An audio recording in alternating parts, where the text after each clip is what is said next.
The views and opinions expressed in the following program are those of the hosts and guests, and not necessarily those of the staff or management of Worldwide Digital Broadcasting Corporation. Knowledge is power, and this is powerful stuff. Wellness Education Cannabis Advocates of Nevada present the We Can 702 Nevada Cannabis News Hour with the We Can radio team. For the next 60 minutes, we'll take an in-depth look at the cannabis reform revolution sweeping the nation. Now, let's fire up the news hour. Here is the We Can radio team. Good afternoon and welcome to another session of the Nevada Cannabis News Hour. I'm your host, Mike McAuliffe, with all the latest cannabis news for you. With me in the studio is my co-host and friend, Perry Heichu. How you doing today, Perry? Very, very well. Thank you again for having me. Yeah, always. It's great to have you here because I do enjoy your perspective on this. So we do have a lot going on this week. Let's get right into it. And you've got something there for the start of rec marijuana sales and money going to the state and the kids in the schools. As most people know, on July 1st of this year, Nevada started recreational cannabis sales. A lot of the medical dispensaries were granted licenses. They're privileged permits to distribute recreational cannabis through their pre-existing facilities. And the lines were out the door. I mean, the governor has gotten to the point to where they're thinking about declaring a state of emergency because of the cannabis distribution rules that are prohibiting business from being conducted. But that's another story for later in the hour. Well, not quite a state of emergency. He's not going to call out the militia or anything. No, like not that. But emergency regulation. Yeah, that word is so overused for sure. But yeah, the news was kind of sensationalizing that. Yes, they do. But basically, the story that we have here is from Chris Kudelis. That's the Las Vegas Sun. And it was published on July 5th, 2017. And it says that in the first days of recreational marijuana, the sales generated right around $500,000 in taxes. The rumor is that in the first 4 days of recreational, we got about $3 million in sales roughly, which would equate to somewhere around $500,000 in tax revenue for the state, which is getting us right in line for the governor's $30 million projection for the biennial legislatures. Well, actually, if you take the first 4 days at $500,000 and then you take 360 divided by that, you've got 90. So that would actually be 45 million then, and that's higher than the governor's projection. Oh, absolutely. So the governor likes the fact that pot is getting higher here in the state. No doubt. I can't imagine that the overwhelming demand that we've seen because of the fervor and all the emotion and feelings that were built up over time, people waiting for this, wanting to experiment and explore this new product. I can't imagine that's going to stay that way forever. Eventually, you'll see a tapering off and a leveling off, possibly during when our season gets a little bit slower later in the winter or something like that. We'll see how it goes, though. But it's just a wonderful, wonderful thing to see so many people gravitating toward this and coming out of the cannabis closet. Absolutely, and the thing is that you're talking about the rush to be part of that historic first day or even first weekend of sales. But there are a lot of people here in the valley, a lot of cannabis consumers who decided not to come out with that for that beginning because they had their own supply and they didn't feel like waiting out in the heat at midnight or midday. I didn't. I wouldn't. And so they just kind of stayed home until the crowds started to thin out. And those people are now starting to go to these facilities. So what I'm seeing around the media and what I'm hearing around the community is that this pace is going to continue on and very likely for 8 or 10 months. You're saying, when we get a slow season. But ultimately, that seems to be when the demand will catch up with the supply, and we've seen similar time frames in both Colorado and Washington State previously, so it's a reasonable metric to judge by.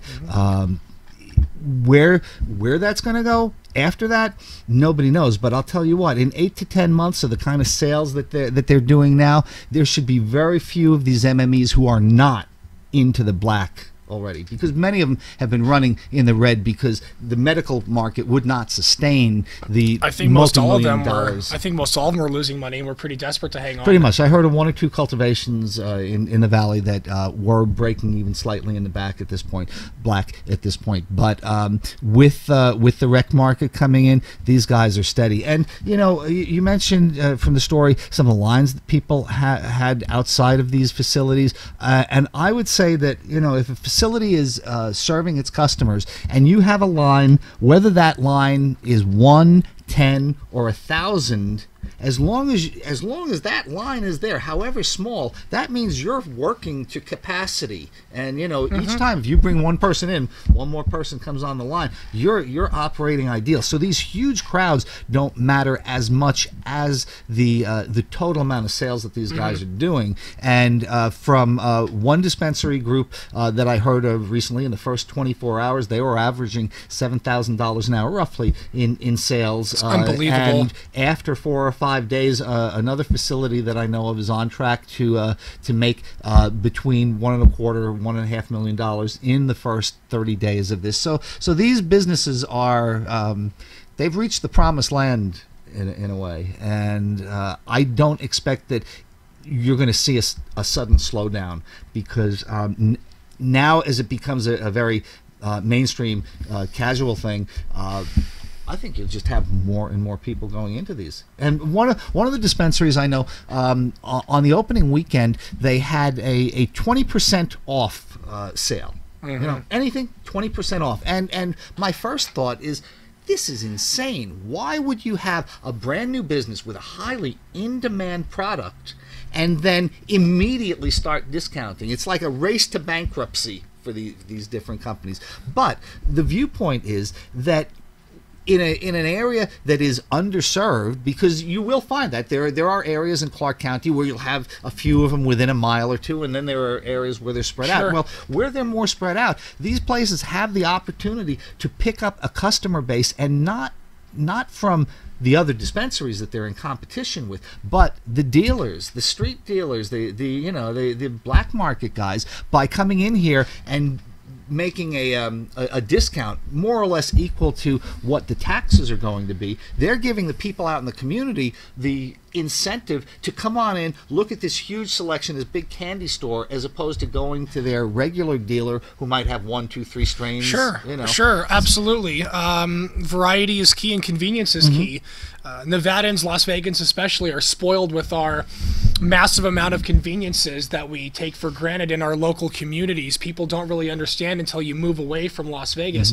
You can go to the grocery store at 2 in the morning, you can go to a casino and find anything you want to eat, so on and so forth. There really are not too many rules. You can go find as much trouble as you want, basically, any time of the day or night, anytime. And these dispensaries, being so based with, like, in these different areas, the ones that stand alone, I think have a greater opportunity to draw from a wider base of patients and customers around, because our whole lifestyle here in Nevada is built around that. And if it wasn't true, then all the locals would go to the Strip if bigger really was better. But it's not true. You have massive corporations like Boynton Station Casinos that operate properties like Sunset Station, Eliante, the Suncoast, etc., that kind of sit all alone and make a ton of money. You wouldn't think that, you know what I mean? Oh, well, we want more amenities, or down here. It's all about convenience. Well, you look at Red Rock Station out on the west. It's a great property. I love it. Wonderful property. But still, it's just they are able to provide a convenience that they previously didn't have. And not only that, but people, I would like to think, feel safe. No more dodgy deals in parking lots. You know, you can go, like, you can shop for what you want on a damn menu online now. You can already know what you want before you even walk in the door. Place pre-orders. If you're a patient, you can walk in and skip the line in a lot of places. I went to Shango the other day. Skip me right to the front of the line, no problem. Same thing at the source. Skip me right to the front of the line. Are doing that. Well, that makes sense. It's not a rule, but a lot of them are. It's a good business practice. Yeah, it's a lot of them are. And I think that those discounts may be geared toward the dealers, or maybe it's geared toward the other dispensaries to try to steal them away to establish some sort of customer loyalty. Because I don't know if you're like me, but I'm very, like, stupidly brand loyal. Oh my God. Most of us are. Yeah, and it's easy for me. Like, when I get comfortable with something, like when I go to a restaurant, if I find something I like, I usually order it. You know, I'm not going to go try the whole damn menu. And it's the same kind of thing. If I find a store or a shop that I like, I would always go back to that dispensary, even back in the day. And I would think that people will have those habits will continue. And it's good to try to establish that relationship right away. If you're the first, if the first recreational store you walk into is one that you'll like, chances are you'll go back again and again and again and tell all your people about it. So it's smart, in my opinion, for them to try to put that out there right away. What I found interesting in driving around town and looking at the different dispensaries in this first week of operation, is that some of these places, even days later, have lines on them. We were out by the Source on Saturday, and we were in that area for roughly 3 hours. This was a week after legalization started, and for the 3 hours that we were in that vicinity, there was a steady stream of 30 or so people outside the door. The line was longer by the time we left than it was when we showed up. Yeah, it just kept slowly growing. It's just unbelievable. And to me, what is really remarkable about this is this line kept growing during the middle of one of the biggest heat waves we've ever had. In Clark County. We're matching records for over this summer, and yet 110, 112 degrees, people are still standing in line waiting to buy their pot legally. When they probably could make a phone call and have a dealer just come over. I remember the first time I went into a dispensary legally in California and bought my first bag. I thought it was kind of cool. It was like this whole, forbidden process or something. It felt really cool, and then that feeling goes away real quick, and you just kind of fall into shopping for the best deals. But for that first time, man, it's very, very special for these people. So I can imagine why, especially if they were kind of waiting for the crowds to die down and trying to make this an experience or whatever. It's just well, it's understandable, and I would think even people who are growing their own at home, after a while, if you're growing the same strain, you just get kind of stale on it, and so they're going out and looking around as well. And as a matter of fact, the response has been so overwhelming in the first couple of weeks of legalization in Nevada that a lot of the dispensaries are hair on fire because they're running out of product, and they think that they're going to have empty shelves and have to shut their doors. And the reason, of course, that they're going to have these empty shelves is because the alcohol distributors have been fighting to not let anybody else distribute the cannabis from the cultivators or the production sites into the dispensaries. And as we've reported previously on the show, a district court judge upstate has agreed with them and granted their injunction. Now, what we have here from the RJ by Colton Lockhead on July 7th, an article entitled "Sandoval Signs Order That Could End Marijuana Distribution Fight." And some of the dispensaries have told the state that a legal fight over distribution rights could put them out of product within the next several days, according to statement from the tax department. Now, I'm going to stop right here for a moment and just say, if they're going to run out of product in the first couple of weeks of opening, then I would say maybe they didn't need to discount those products earlier on, and they could have used that money to keep themselves in the black. But anyway, such a loss of product could hurt an industry that did millions of dollars of business over the first 100 hours of retail sales.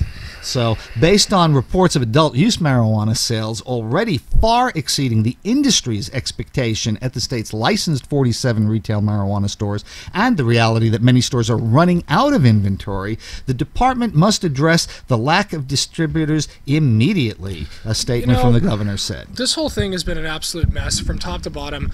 When the alcohol industry got involved in the legalization effort for Question 2, I knew immediately that there was going to be problems with that, but then it came to my attention, according to certain sources, that was their only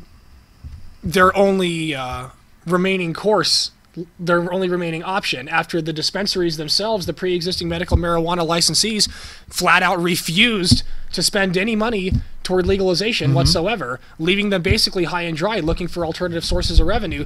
So they reached out to someone who they thought would be able to work with them, and now they're screaming bloody murder now that they want to implement the rules that they paid for. Right.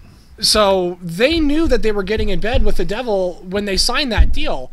And now they're like, oh well. Okay, now, who's the they that they knew? Who are you talking about? They are the people who were who were pushing Question 2 knew goddamn well what was going on when they approached the alcohol distributors. And now the industry is like, oh well, we need to fix this problem immediately, and this and that. It's like, well, this was all laid out on paper for months before. Well, and the alcohol distributors at their you can fault them also, because they had the opportunity. They saw this coming. They were the ones who put that language within the bill in exchange for the money that was donated. So. And then when all this time passed to apply for the distribution permits and get their crap together and kind of lay that groundwork, they chose not to do that. 0%, I think maybe one I think there was one application that was submitted at the 11th hour right before an it went alcohol down. distributorship. And it's just like, so if they asked for it, got it, and then decided that they didn't want it, then the door should be open for other people who actually do want to do it to come in. If these alcohol distributors and are that's afraid, what the MMEs are arguing at well, this point. and I understand that. Like, if they're afraid, like the alcohol's afraid, okay, we don't want to get in because we have this lucrative business license, and it's going to risk da-da-da-da-da. I understand that. Step aside and let someone else do it, and then you can come back in when you feel safe and be a distributor if you feel necessary. But their solution is to say, to hell with the lot of you, and we're just going to pump the brakes on the entire industry until we figure out when we want to enter this. Well, as we reported on the show, last show I believe it was, that since legalization has occurred in Colorado in 2012, at the end of 2012, then alcohol sales in Colorado have fallen by about 3%. And that doesn't sound like a lot. And, for you and me, we probably wouldn't miss it so much. But for the people in a business, they do not like to see a 3% drop in business. To them, that's equivalent of going into a recession. And so they would fight very much against it. The people behind Question 2, we've had Joe Bresney for the program, spokesman for Question 2 on the program before, and he's told us that they basically didn't want to have to fight against that money as they did in Southern California. Of course. Now, personally, though, I feel the public groundswell would have been enough to carry us over that 50% threshold without involving the alcohol distributors one way or the other. But since they're in, the dispensary owners who did not contribute to them, we're all saying, well, we spent millions of dollars building these dispensaries or production facilities or whatever, so we don't have any money to contribute to the campaign now, although they built all of those places as rec places. Exactly, 0%. So they not should 0%, have budgeted a little bit. Almost none of those places were actually built to service the medical community. Because they were way overbuilt. You don't build a 150,000 square foot grow facility for the 3,000 medical patients in Nevada. Right. Get the fuck out of here. Well, now we actually 3,000 when.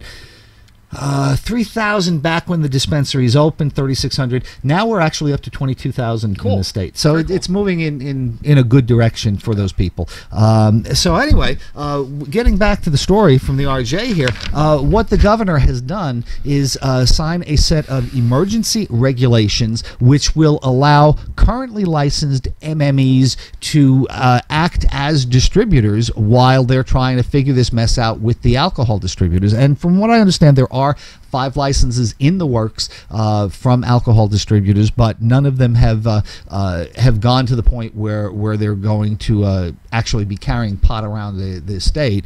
And so we're hoping that these regulations will allow this business to continue doing the great stuff, the great income that it is, because that's good for all the people and all the kids in the state.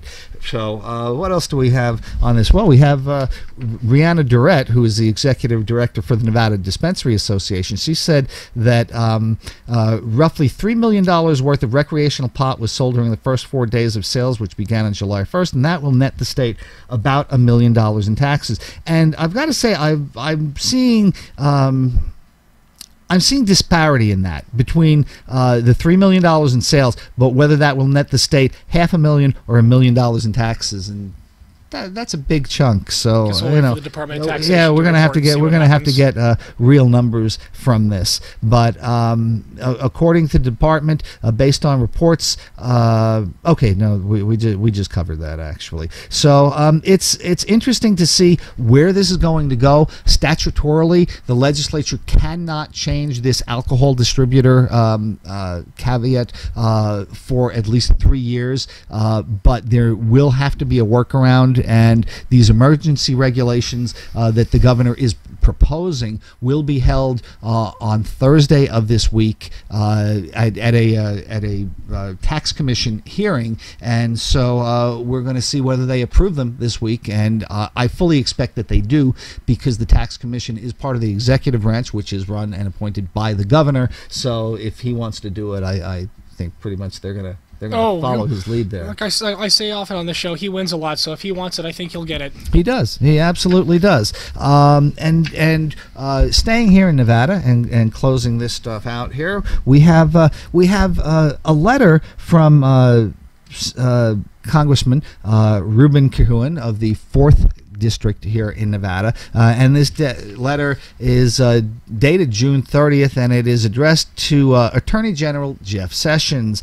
And there's a lot in here that we already know about, and he closes out by saying, "I believe that as public officials we have the solemn duty of ensuring that the will of the people we answer to is dutifully upheld. I understand that you do not support the legalization of marijuana for any purpose. However, I believe it is incumbent on you to respect the wishes of the more than 600,000 Nevadans who voted in favor of legalization. I ask that you continue the DOJ policy of not prosecuting marijuana-related cases where the alleged crime is legal under state law." And kudos to Representative Cahuin. We have to keep fighting this at a federal level, because the administration is just all over the place on this. We have, as we've reported on the show, we have a couple of administration officials who are in favor of letting the states decide, but overall, we have a very unfriendly administration. This is a fight for one of the key core principles of the Republican Party. This is a split States' that's rights going on. Versus that's right. federalism. Is the Fourth Amendment more important than your will to suppress people's rights? What do you really, how much of a Republican are you, and where does this party line toe? How far will they push that away from what I believe to be their core principle, one of their core principles? Power is intoxicating. They like winning. They like being in power, and they can win a lot more if they would reach out to a lot of younger people and stop shitting all over the rights that we fight for. Indeed. Indeed. And Attorney General Sessions is in Las Vegas right now, I believe. Yes, He's he giving is. a speech at the federal building downtown. There was a the large Foley building. protest held this morning, mostly not anti, but pro-immigrant, anti-Trump rallies. I didn't see any cannabis-related protesters out in front of the courthouse steps there. But regardless, he gave he was just talking about what he wants to do here in Nevada and kind of planting his feet here. I don't know whether his timing here is meant to coincide with the recent recreational implementation of the marijuana policies, but I don't know whether it was just timing. But he didn't really touch on it too much. But still, his authority over the other United States attorneys, a lot of them which have not yet. Well, they all got put into fired. power. Yeah, well, a lot of them haven't been put into place. So all we have really are acting attorneys, acting U.S. attorneys in the 93 districts. But he does have an incredible amount of influence over Does them. he appoint those 93 attorneys himself? No, it's the president that appoints them. Okay. Just wondering. But I would imagine it's with consideration of the Attorney General in normal administrations. And once again, I like Congressman Kewen's statement there of just about how, look, even though you might not agree with this, begging you, please, respect this. Do what For somebody who from the deep South, who has been arguing states' rights for almost his entire career, this would have to grate against whatever ethics or beliefs that he has. But it's amazing how people justify. I think there was another Congresswoman Titus came out. Yes, in support of Canada. It had something to do on the same lines as this. Very Can't similar. remember exactly what she said on Twitter, but there was something. Well, let's take a look for that. We're going to take a quick commercial break, and we're going to come back and see what Representative Titus had to say. Yeah.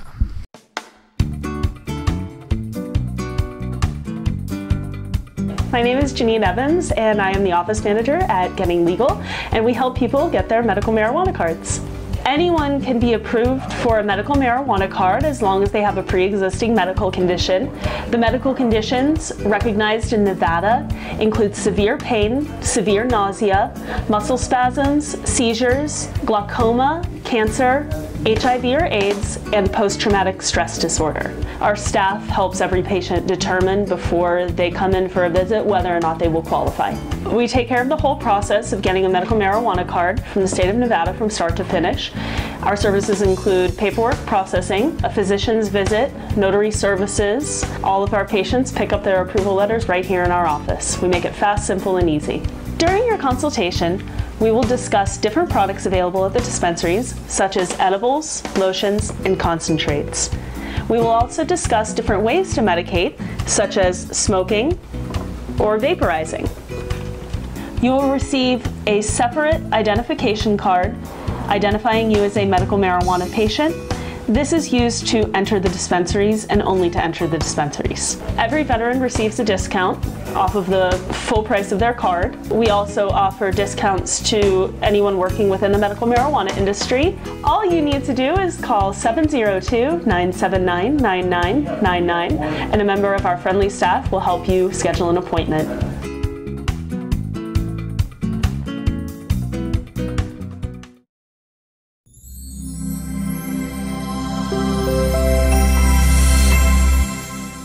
We've come a long way in recent years, that's for sure. I remember voting at the state legislature in 2001 to decriminalize possession of small amounts of marijuana and setting the framework for the medical marijuana industry. Now we have an open, regulated market, and that will always be better than a black market. Despite our progress, we still have work to do, though. Marijuana businesses and the tax revenues they generate will be vital in helping the state improve its public education system, our roads, our infrastructure, and our quality of life. Voters elected for these businesses to thrive and prosper. The Trump administration and federal government must understand that they have to respect our state's rights and its desire to let a new industry thrive. That's why we have to be active at the federal level. Here in Congress, I'm supporting legislation to help marijuana businesses gain access to banking services and tax credits. It's time we level the playing field and give these companies access to the services and opportunities that other small businesses in our nation have. I want to eliminate the gap with inconsistencies in state law and offer these companies a real playbook for success. Let's remember, though, be responsible and respectful as we enter this new era. In the meantime, tell Congress, puff, puff, pass those bills. We're back with the second half of the Nevada Cannabis News Hour. Thank you again for joining us, and we're going to jump right back into the story concerning Dina Titus. Yeah, I mean, you just heard Dina talk about how long she has been working on this, and Dina was part of the original 453A legislation back in 2001, and I myself have known her for going on 10 years now, and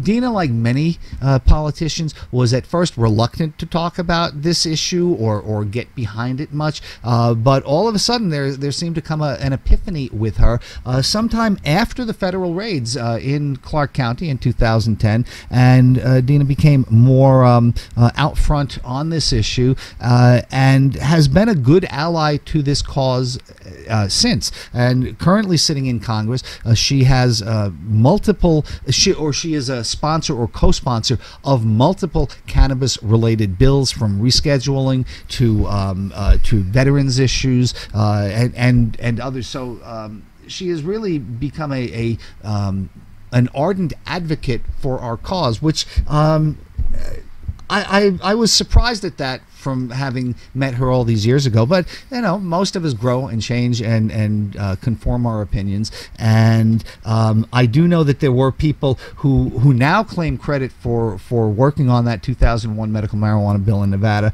who were dead set opponents at the time. And we don't have to name them all because they're out of power at this point. But it's convenient for people to look back and say, "Oh, I was a part of that way back when." Whether they were for it or against it, they're not saying.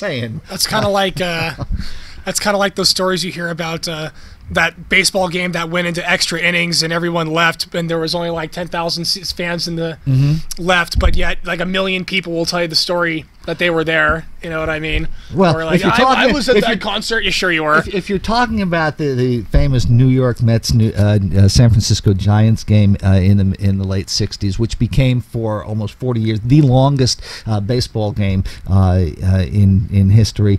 Yeah, I was at that game. Yeah, everyone was at the game. I was at Shea Stadium. I was there on a trip with our business. So anyway.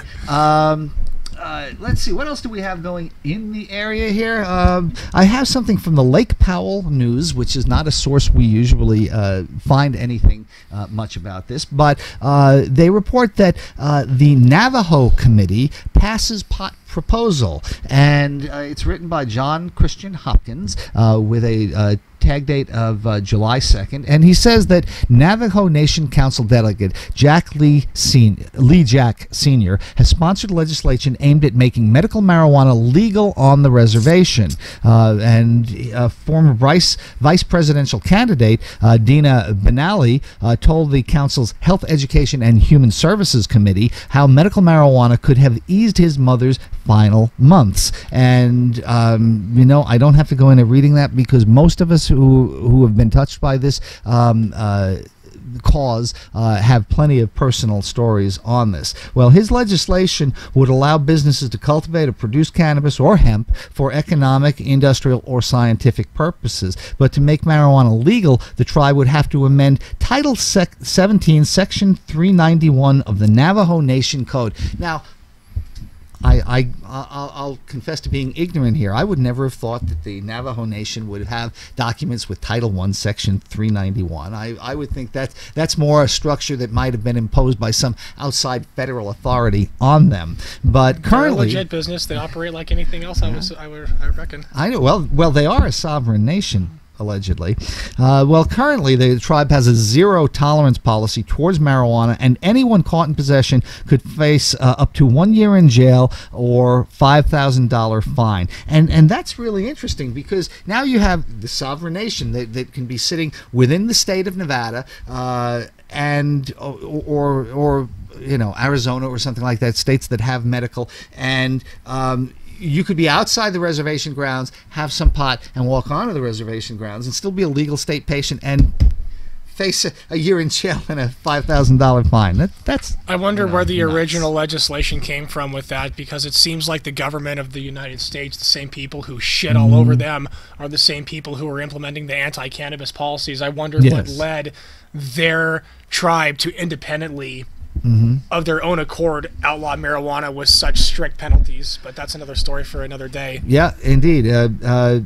Benally is hoping that the tribe will enter into business with Ultra Health, which is a New Mexico company that projects having 60,000 patients by the end of this year. And Ultra Health already has 43,000 patients suffering from chronic pain, post-traumatic stress disorder, cancer, epilepsy, neuropathy, HIV/AIDS, and the list goes on. So what we're really doing, by Ultra Health Vice President Leonard Salgado said, is educating people that this is not just a joint you can smoke, it's real medicine. Well, we've only been saying that for years, but it's glad that it's picking up out there. So one heart, one mind at a time, right? One heart, one mind at a time. What else is going on around the country outside of Nevada? Well, in Maryland, the state of Maryland recently approved their first medical marijuana dispensary last Wednesday and authorized a Frederick company to open the doors immediately, even though the drug will not be available for months. Basically, as soon as the growers are ready to distribute, they're ready to open the doors right away. And, it's just another chink in the armor. It's just another inch opening that door toward full legalization. Every one of these little steps just creeps us forward in a very positive, constructive way. Maryland, unfortunately, legalized medical marijuana more than 4 years ago. At least it didn't take the 15 like here in Nevada. They still haven't harvested their crop, huh? They have not. They have, it's not going to be till after Labor Day, sometime in the fall, where the first crops are going to be ready to roll. And the commission also delayed a vote to authorize a second grower, Curio Wellness, in Baltimore County. A commissioner said the panel had requested additional information from curio, but would not discuss the issues publicly yet. So the interesting thing here, Perry, is that you have a state, an eastern state, Maryland, and obviously the population density tends to be higher in those eastern states. And you have the state of Maryland knowing that they were going to move forward with this, and they've licensed the dispensary, but they didn't have the cultivations online in time for that. And for a whole state to have only licensed one dispensary, and even though in the next few weeks they're going to award something like 15 licenses, but to just come out and only be ready with one of them and then not even have product for them to open their doors. A year ago, this same commission awarded 15 preliminary growing licenses and 15 preliminary processing licenses. If those firms are not granted final licenses by August 15th, a year from which they were selected, the commission could revoke the company's opportunity to work in Maryland's medical marijuana industry. The clock is ticking, said Patrick Jameson, the commission's executive director. The limited supply of growers and the broad potential patients made Maryland a highly sought-after market that attracted hundreds of applications to launch the program. Already, nearly 9,000 patients have signed up to register with the state, and that does not include out-of-state patients who are permitted by law to buy marijuana under a similar reciprocity clause that we had. Now, that's a lot of people who are pre-registered, considering there's no marijuana available. 9,000 people are ready to roll on this. It sounds like the state's purposely dragging their feet on this. They're a little freaked out, and they're doing what they can to, I don't want to say get rid of it, but just slow it down as much as they can. And we've seen that time and again in almost every state where legalization in any way has been implemented. No one's in a hurry to do this. The prohibitionists or the conservative legislators will throw as much sand in the gears as possible to slow things down. There's no doubt about that. Regulators are concerned about potential fraud or reconsidering regulations governing out-of-state patients, how they are allowed to register with the Cannabis are they allowed to register with the Cannabis Commission, etc., trying to work through that. I think that'll be a pretty easy fix, because we found a pretty good way around that. You know, it seems like they could take a cue from other people if they want to, but once again, what do they really want to do? One of the things that this commission is noticing, though, is that out of 16,000 registered physicians in the state of Maryland, only 300 or less than 300 of them have applied for the ability to give medical marijuana recommendations. Which in itself is astounding to me, because where else in the field of medicine do you have a doctor who is, fully licensed, board accredited, certified, all that sort of stuff, and can practice medicine, where they can prescribe anything? They can prescribe oxycodone, Vicodins, Percodins, anything heavy along the pharmacological cornucopia, and yet they have to get a special permission from the state to be able to recommend cannabis, because once again, they're not even prescribing it, because as long as it remains federal Schedule I, they cannot prescribe. So they can only recommend, but the state is making the doctors undergo a separate step and register to recommend medical cannabis. So it doesn't surprise me that such a small amount of the doctors want to be involved with that extra bureaucracy. I can't get inside the heads of the people in Maryland who are proposing these regulations, but it seems like that's done almost purposely to discourage doctors from pursuing that. Because doctors, they go through ridiculous amounts of time, training, etc., these follow-up courses. I mean, the risk they take in order to get the reward that they receive monetarily is massive. People who have no idea the amount of time it takes. And for them to have their ability to make this money threatened, or to do what they love, regardless of whatever their motivations are, a lot of it's not worth the risk. It's just not worth the risk, and now you're going to put me over here, you're going to separate me from my other professionals and say, you all are professional doctors over here, but you 2% over here, well, we're going to keep an extra close eye on you. Well, you know what? I don't want an extra close eye on me. I just want to do my thing. And to hell with a lot of you. And in fact, that is why a lot of pain doctors around the country and here in Nevada are backing off from new patients, and even telling long-term patients that they have to find new providers, because of in the case of Nevada, from the last session, Governor Sandoval's anti-opioid law sets up a commission to track these prescriptions, and the top 5% of prescribing doctors in the state then get looked at with under a magnifying glass by the state medical board. And so I've run into a number of doctors who are interested in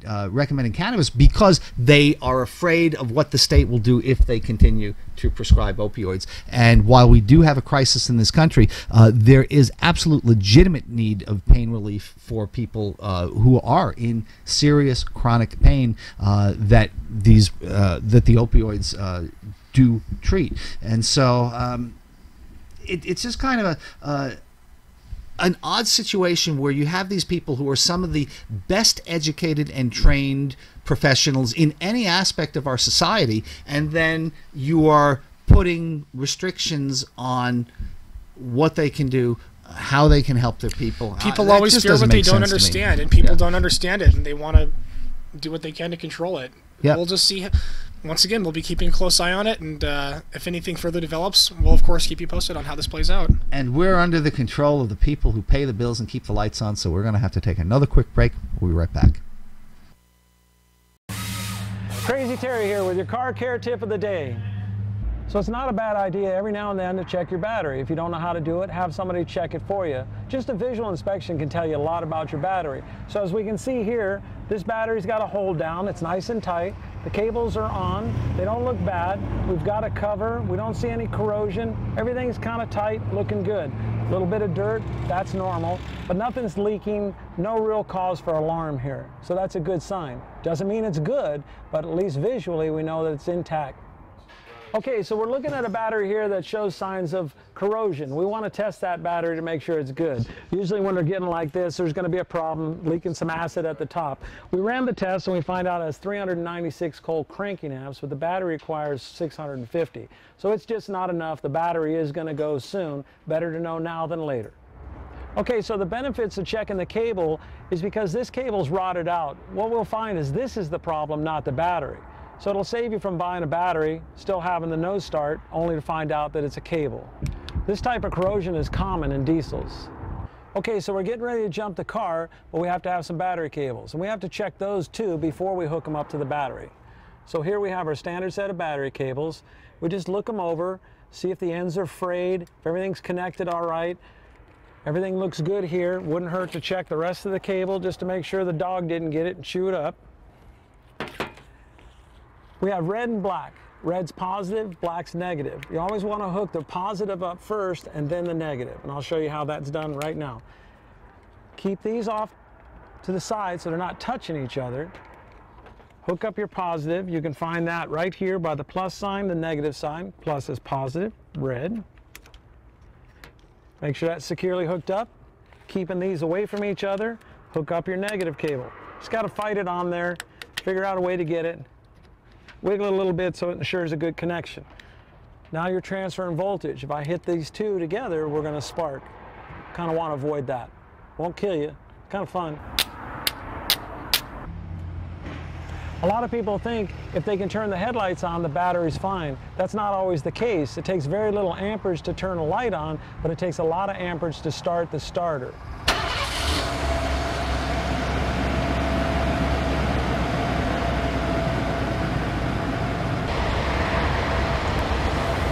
I recommend checking the charging system every oil change. At Sun Valley Automotive, there's never a charge for that. This is Crazy Terry with your car care tip of the day.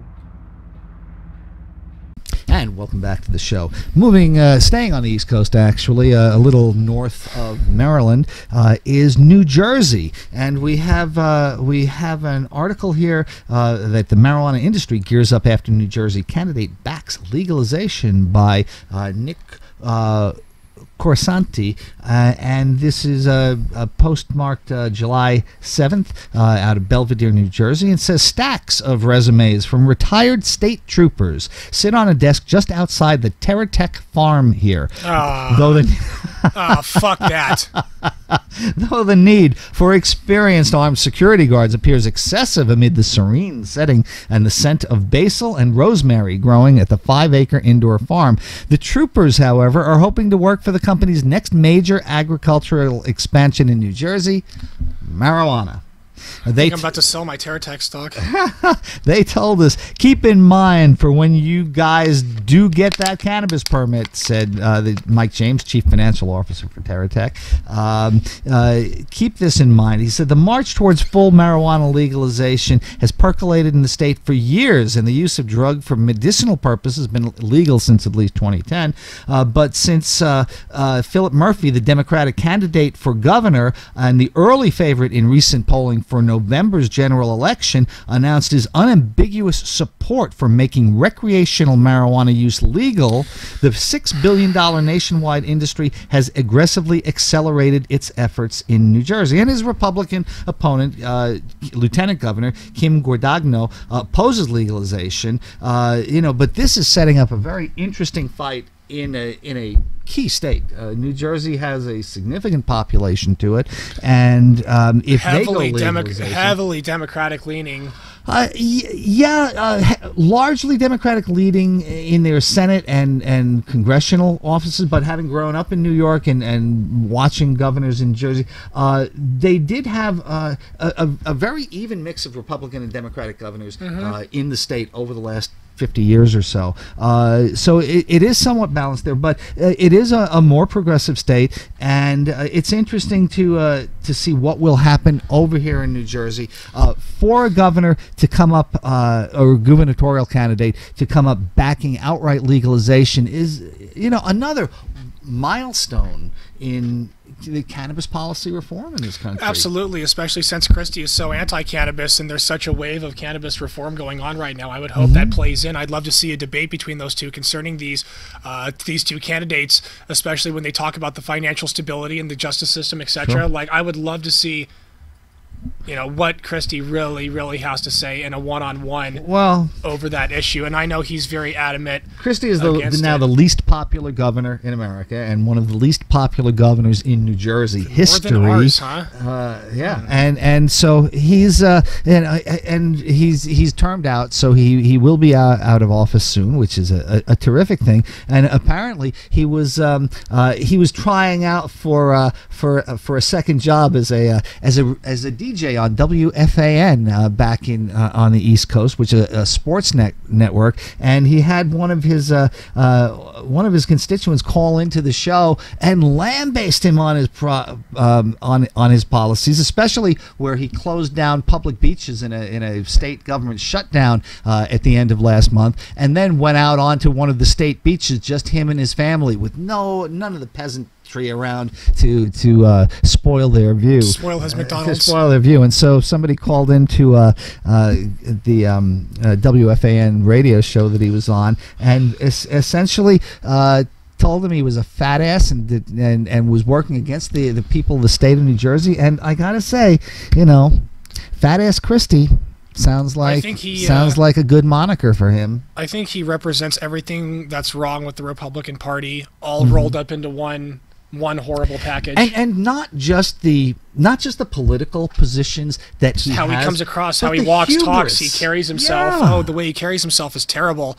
I mean, if I'm trying to convince someone as a young conservative and I'm just like, hey, these are our leaders, these are the people who are going to lead the charge, and you point to that guy, I'm just like, no, not that guy. Yeah.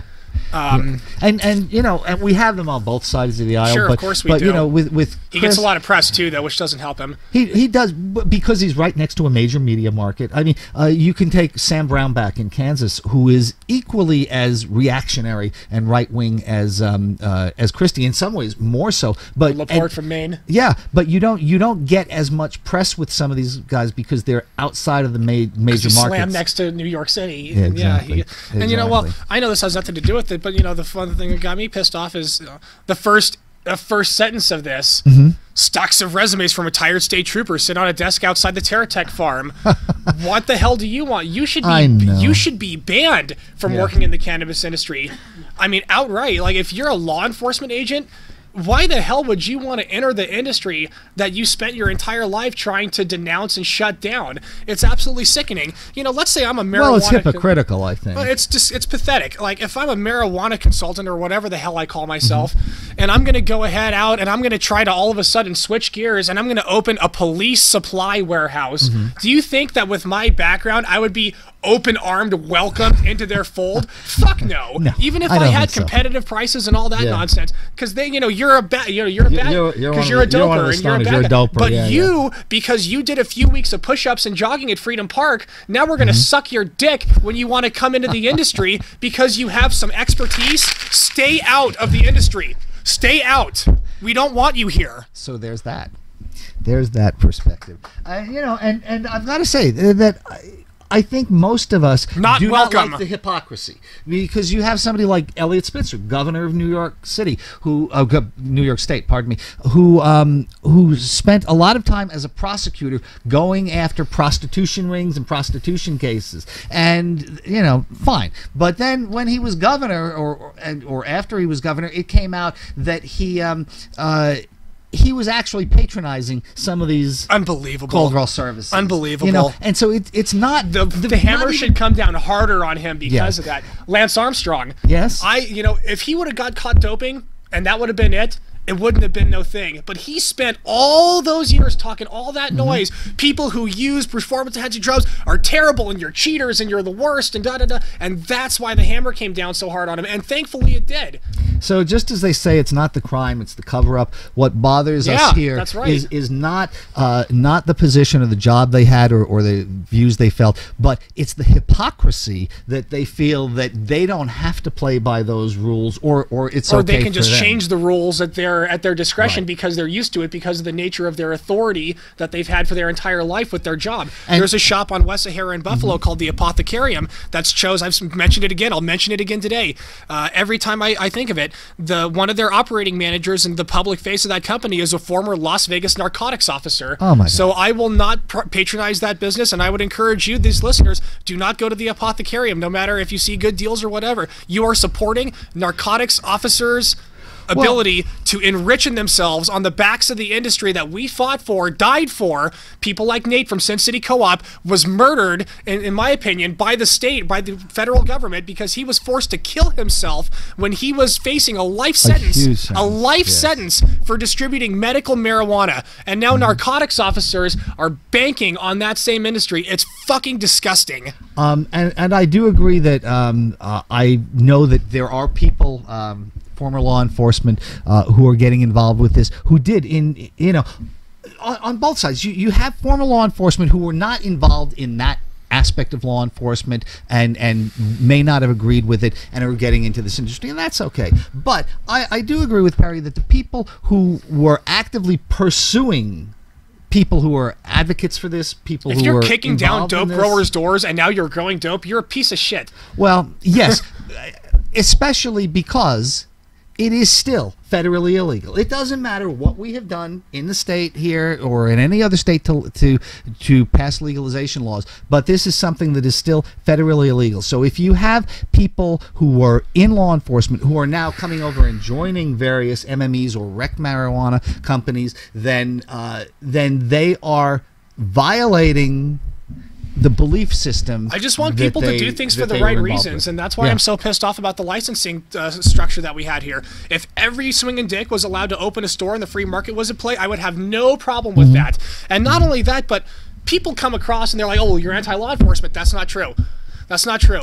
I understand that law enforcement is a necessary evil in this world. We all want to believe that society would just magically work without their presence, but it's not true. I don't even agree that it's evil. It's necessary. It is, the sun coming up in the morning is not evil, even though it may burn the plants in the desert. But it's necessary, and so that is necessary. But I agree, it's hypocritical for them to. I just hope that the public at large is able to do their homework and take this public knowledge to heart and say, look, choose who you do business with. Indeed. We've only got a few minutes left, so let's get out of the country here and maybe get away from some of that brouhaha. We see that just recently, President Trump was in Poland and was representing the United States. One of the only friends we got left, I think. one of the few. But why it's relevant to us is marijuana.com reported on July 7th that Poland is one step away from legalizing medical marijuana, and this is by reporter like the Germans. John Hiltz. Wonderful. Yes. Piotr Khrushchev is a member of parliament and one of the authors of a bill, and he has been updating. He has been updating marijuana.com as to the legislation as it's progressed. And on June 29th, the Senate, which is the upper house of the Polish parliament, voted to pass the bill. But a senator from the ruling party presented an amendment blocking veterinarians from issuing prescriptions. So they've been going back and forth and all. And they have... What? Let's pump the brakes there just for a quick second. Veterinarians? So you're having so their objection is not that their people are going to get medical marijuana, but their pets. Or are they afraid that veterinarians will somehow have the ability to distribute to people? Like, I don't understand who's getting hurt there. I don't speak Polish, so I don't really know. Okay, I'm just that's okay. But it's an interesting catch there. Marzek, who is another member of the Polish parliament, feels that the forced last-minute change on behalf of that senator was just to delay the legislation. It wasn't actually that he wanted to block vets. He was just throwing more sand into the gears. And despite that, both the committee and the Senate voted for the amendment and routed to the lower house over there. So anyway, the roadblocks have been cleared, and during today's vote, this is back on July 7th, despite the opposition's resistance, the amendment passed. Now the only thing that it needs is the president's signature. And in the bill for medical cannabis, there is no specific specification as to which illnesses should have it or which medicines are going to be prescribed. It simply states that medical marijuana can be used when all other medicines have failed for the patient. And an interesting aspect of this is Poland is not going to permit domestic cultivation of their cannabis, which leaves only the option of importing it from places which do allow it, such as Canada. So you're going to have... Okay. That's interesting. I can't say I've ever heard of that before. Hell, that's sign me. You want to sell weed across the ocean? Borders, that's weird.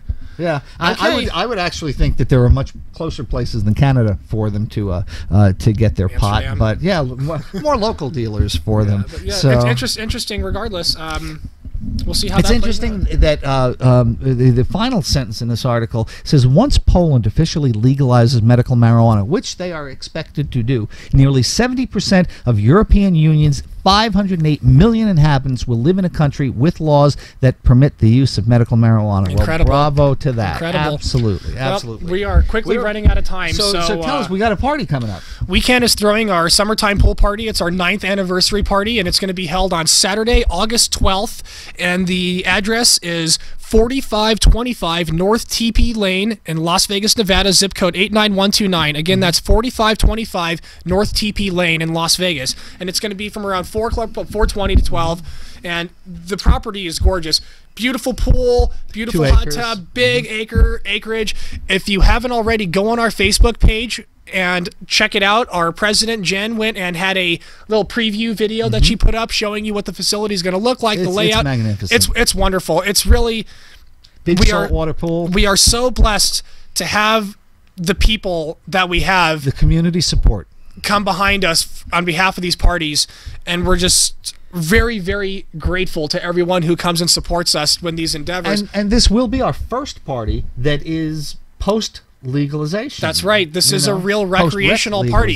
You don't have to show your card at the door anymore, which is, we're still... It's going to be hard to make the transition. We're so used to it, but still, it's just wonderful to be able to open it up to everyone. Bring your friends, bring your family. If you're curious about meeting like-minded people, entering the industry, if you have questions about the medical program, come on out. Understand, there will be no cannabis sold at this event. Nope, no cannabis sold, no sales allowed, but you can bring your own. We'll have representatives. Perry can get you some. Okay. John, I'm going to strangle you, I swear to God. Anybody can get you some these days. So with that, we're wrapping up another session. Thanks so much for sticking around with us. As always, we'll be back next week bringing you more news on the big wide world of cannabis reform. Thanks.